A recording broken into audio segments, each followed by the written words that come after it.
विमल बाजू के कमरे से सब सुन रहा था। उसे कष्ट हो रहा था कि उसकी माँ को अपमानित होना पड़ रहा है, किंतु वह असहाय था। अगर वो कुछ कहता तो पत्नी और बच्चे उसका विरोध करने लगते।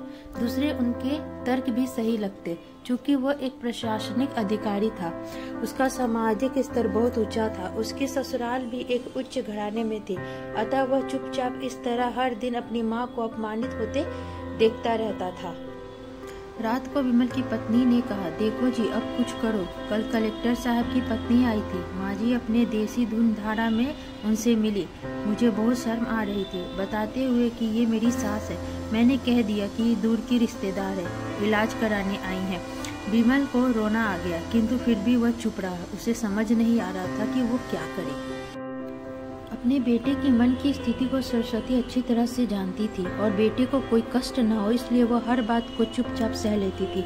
विमल बहुत उदास रहने लगा। एक तरफ परिवार और सामाजिक स्तर पर जीने की प्रतिबद्धता थी, तो दूसरी ओर माँ। आखिर माँ से अपने बेटे की यह हालत नहीं देखी गई। एक दिन उसने अपने बेटे से कहा, विमल, बहुत दिन हो गए हैं, मैं अपने गाँव जाना चाहती हूँ, मुझे वहाँ पहुँचा दो, मेरा यहाँ मन नहीं लग रहा। किंतु माँ, वहाँ तो कोई नहीं है, तुम्हारी देखभाल कौन करेगा? विमल ने आश्चर्य से पूछा। अरे सब गांव वाले तो है, और वो तुम्हारे मामा जी तो उसी गांव में रहते हैं, और फिर हम सारी व्यवस्थाएं कर आएंगे ना। कामनी को तो जैसे मन की मुराद मिल गई हो। हाँ बेटा, बहू सही कह रही है, सरस्वती ने लंबी सांस लेते हुए कहा। विमल जानता था कि गाँव में माँ की देखभाल करने वाला कोई नहीं है, लेकिन वह अपनी पत्नी की जिद के कारण वह अपनी माँ को गांव छोड़ने पर विवश हो गया। माँ को गांव छोड़कर आते वक्त उसे रोना आ रहा था तथा अपनी बेबसी पर गुस्सा भी आ रहा था, किंतु परिवार, पत्नी और समाज ने उसके इन मनभावों को दबा दिया और वह सुकून सा महसूस करने लगा। कुछ दिनों के बाद उसके चाचा, जो अमेरिका में रहते थे, आने वाले थे। जब विमल बहुत छोटा था, उसके पिता जीवित थे, तब वो भारत आए थे। उसके बाद वह भारत आने वाले थे। पूरा परिवार और आस पड़ोस बहुत उत्साहित था। अमेरिका से विमल के डॉक्टर चाचा आ रहे थे। डॉक्टर रमेश ने जैसे ही घर में कदम रखा, सबने मिलकर बहुत उत्साह से उनका स्वागत किया। क्यों विमल, भाभी नहीं दिख रही, कहाँ है? डॉक्टर रमेश ने उत्साहपूर्वक पूछा। जी, वो गांव में रहती है, यहाँ उनका मन नहीं लगा, कामिनी ने सपाट लहजे में उत्तर दिया। डॉक्टर रमेश ने विमल की ओर देखा तो विमल ने अपनी आंखें झुका ली। डॉक्टर रमेश सब समझ गए। बोले, कल हम भाभी से मिलने गांव चलेंगे सब लोग। दूसरे दिन भाभी सभी लोग गांव के घर में पहुंचे। देखा कि सरस्वती को बहुत तेज बुखार है और वह पलंग पर असहाय पड़ी है। डॉक्टर रमेश दौड़कर सरस्वती के पास गए, उनके पैर छूकर रोने लगे। सरस्वती की ये हालत उनकी कल्पना से परे थी। वाह बेटे विमल, तूने तो नाम उजागर कर दिया। अपनी माँ की ये हालत देखे तुझे तो शर्म भी नहीं आ रही होगी। डॉक्टर रमेश ने विमल को लगभग डांटते हुए कहा। नहीं देवर जी, विमल का कोई दोष नहीं है, मैं खुद गांव आई थी। सरस्वती ने अपने बेटे का बचाव किया। मुझे सब पता चल गया भाभी, आप चुप रहो। क्यों बहू, तुमने अपनी सास की क्रूरता पसंद नहीं है? समाज में तुम्हें नीचा देखना पड़ता है? डॉक्टर रमेश ने कामनी की ओर व्यंग से देखा। कामनी निरुत्तर होकर विमल को देखने लगी।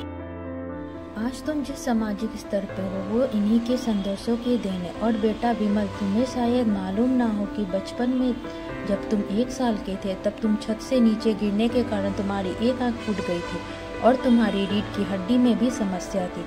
तब तुम्हारी इस कुरूप माँ ने अपनी एक आंख और अपना बोन मेरो तुम्हें देकर इतना सुंदर स्वरूप दिया था। कामिनी बेटा, इतने सालों तो संघर्ष करके बेटे को प्रशासनिक अधिकारी बनाने वाली इस संघर्षशील औरत की तुम लोगों ने यह दशा कर दी। तुम्हें ईश्वर कभी माफ नहीं करेगा। डॉक्टर रमेश की आंखों से आंसू जलधारा बह रही थी। अब भाभी, आप मेरे साथ अमेरिका आ जाएंगी, यहाँ इन स्वार्थी लोगों के बीच नहीं रहेंगी। डॉक्टर रमेश ने सरस्वती से कहा। विमल को तो काटो तो खून नहीं था। डॉक्टर रमेश जो उसके चाचा थे, उन्हें जो राज बताया, उसके बाद तो विमल को यही लग रहा था कि उससे ज़्यादा पापी इंसान इस दुनिया में कोई और नहीं है। वह दौड़ता गया और माँ सरस्वती के कदमों से लिपट गया। माँ, मेरा अपराध अक्षमय है, मैं जानबूझकर चुप्पी साधे रहा, आपका अपमान करवाता रहा। अब सिर्फ आप ही उस घर में मेरे साथ रहेंगे और कोई नहीं। विमल ने अज्ञेय दृष्टि से अपनी पत्नी और बच्चों को देखा। कामनी को भी बहुत पछतावा हो रहा था, किंतु उसकी हिम्मत नहीं हो रही थी कि वह सरस्वती से आंख मिलाए।